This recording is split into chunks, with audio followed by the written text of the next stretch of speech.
Everyone, thank you again for joining me so early. We meet every weekday morning unless otherwise scheduled for these day texts. We work our way through the biblical books. At times we consider non-biblical histories and related texts, but primarily we focus on the biblical books. And we work our way through them, consider the texts that I've translated as part of the Great Message, and then we make an application to our lives today. So we're working our way through the letter of James. We're in chapter 3, and today we're going to be reading several verses that pertain to the power that is in the tongue, one of the smallest members of our body, yet as we're going to read, capable of great destruction or great good, depending on how we use it. So it's important for us to consider these things, since using our tongue or how we speak and the things we say at times gets the better of us.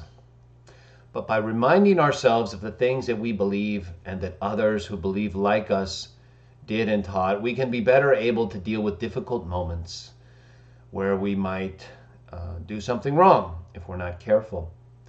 As some of you may have noticed, I just uploaded the CW Jaw Talk show from last weekend, parts 1 and 2. Good morning, everyone. So that's online now, and it's in one show, parts 1 and 2, on the channel. So I hope you enjoy that. And then next weekend, next Sunday, we do the CW Jaw Talk shows usually on Sunday now. We're going to be doing the show about the celebration that Jesus instituted at the Passover, involving his death and the body and blood that are represented by the bread and wine. So we'll talk more about that next week on CW Jaw Talk number 16. Now let's get to these texts. We're going to be reading James chapter 3, verses 3 through 9. So I'm going to go ahead and read the text. At times I will stop, make a comment, and at other times I'll just read straight through, and then we'll make a comment afterwards. Okay, James chapter 3, verse 3 states, "But if we place harnesses in the mouths of horses to get them to trust us, we end up guiding their whole body."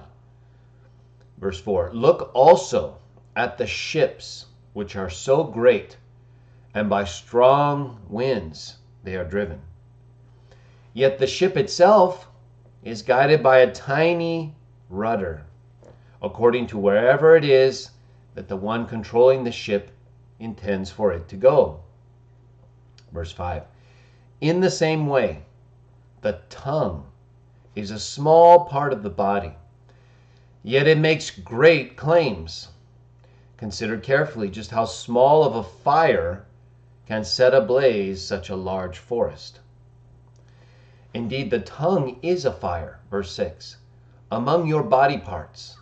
The tongue is put in charge over the world of unrighteousness.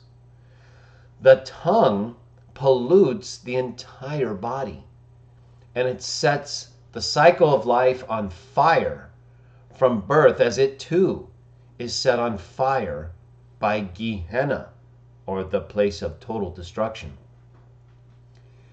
So the power being illustrated in relation to the tongue is at the highest level here, total destruction. Okay, verse 7, "For every species or nature," the natural order that Josh said in motion, not natural on its own. "For every species," verse 7, "of both land animal and bird, both reptile and sea creature, are being subjected and have been made subject to the species which is mankind." It's like what Genesis 1 tells us. Have in subjection all the creatures of the earth. And verse 8, "But no one among mankind is able to subdue the tongue." So we have all these creatures, and we can have the cats here. We can, of course, subdue them and utilize them, but our own little tongue, we cannot control. The rest of verse 8, "It is an uncontrollable evil, full of poison, causing death."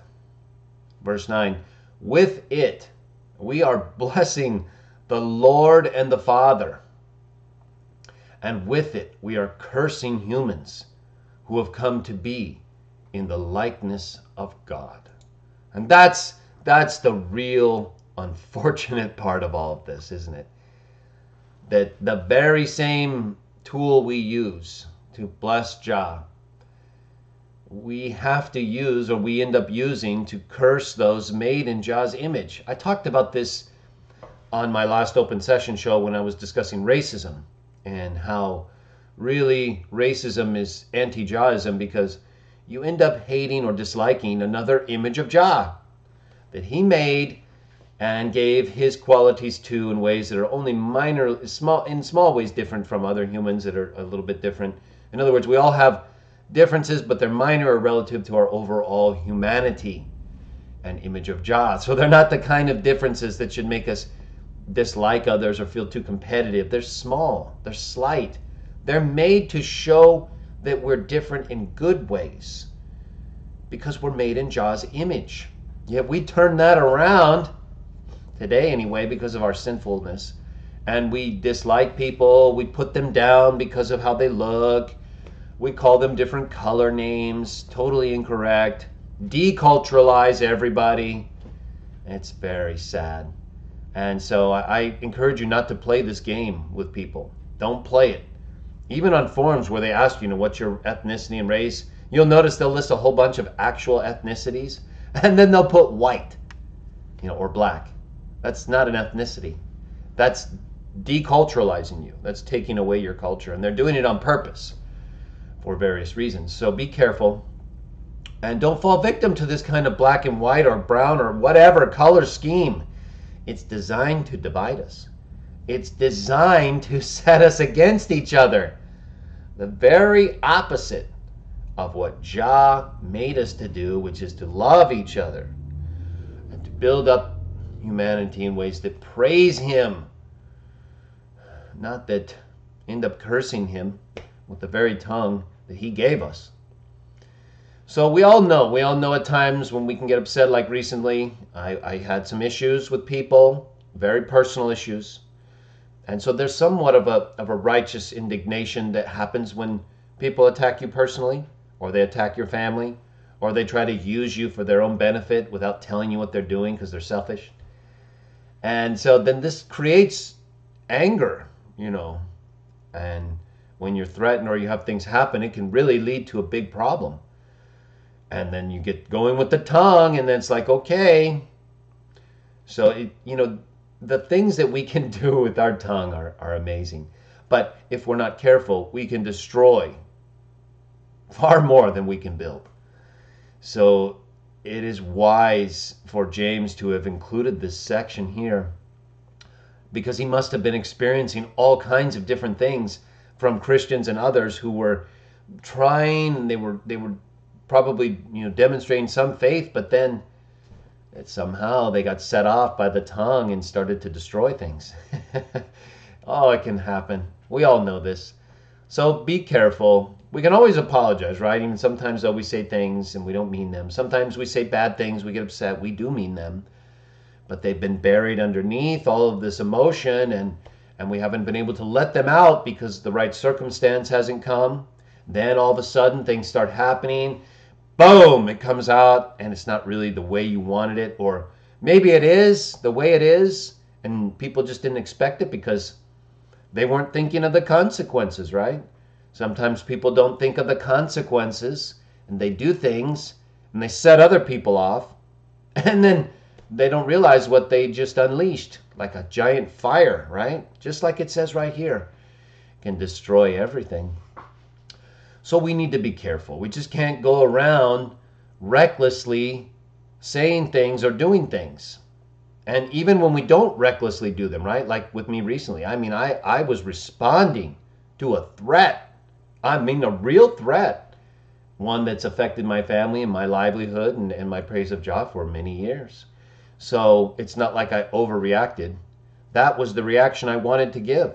And I was prepared to do even more, and I still am. Whatever it takes to disallow people from being evil to me and my family, I'm going to do it. And I'm going to prevent whatever they attempt to do. Now, if people want to work together and get along, hey, great. That's what I'm here for. I'm not here to be used and toyed with and have my family threatened. You do those things, well, then you're the one setting the fire, right? So we need to be careful. Don't set people off unless you are ready for the fire, right? We all need to be careful. This is not just me warning other people. I'm very aware of the things that need to be done, but at the same time, I'm also aware of the people that I have to deal with and that you have to deal with and that we as Christians have to deal with. And they don't always play by the rules. They love to cheat and hurt people without, being open and honest and loving. And they talk about those things when they don't think they're being caught. So they're hypocrites, many of them. And so it's not like we look to them as an example of how to control our tongue. I'm just pointing out that we can be set off by a variety of people. And we can set off a variety of people if we're not careful. Sometimes it happens as a consequence of what takes place. And there's nothing we can do about it. Well, maybe there is. But it's more understandable, right? Like I was talking about a moment ago. We get righteously indignant at things that people do to us or against us in ways that, well, we still want to trust in God, not destroy everything. We don't want to just sit back while people take advantage of us either.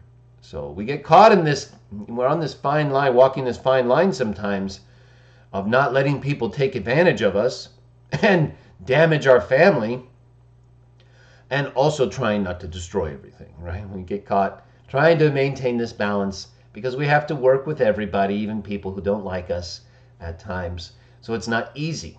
It's not easy always to control the tongue. Very difficult. And that's why we have these texts, to remind us, to help us appreciate that we are imperfect. Our mouth and our tongue can get us in trouble. But pretty much everything we do can get us into trouble if we're not careful, right? If we're doing bad behavior and not aware of the things we're doing, then whether it's our tongue or our hands or anything else, we're going to get into trouble. But the tongue has a special quality because we can speak, we can say things, and we can release our emotions in ways that can be very, very destructive, but also very healing, right? We can use the tongue to heal, to make people feel better, and to apologize or to move on beyond the things that have hurt us or kept us apart.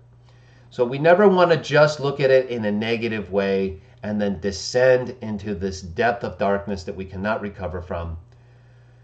We should always try to recover from any mistakes we make and then do better the next time. Don't get depressed.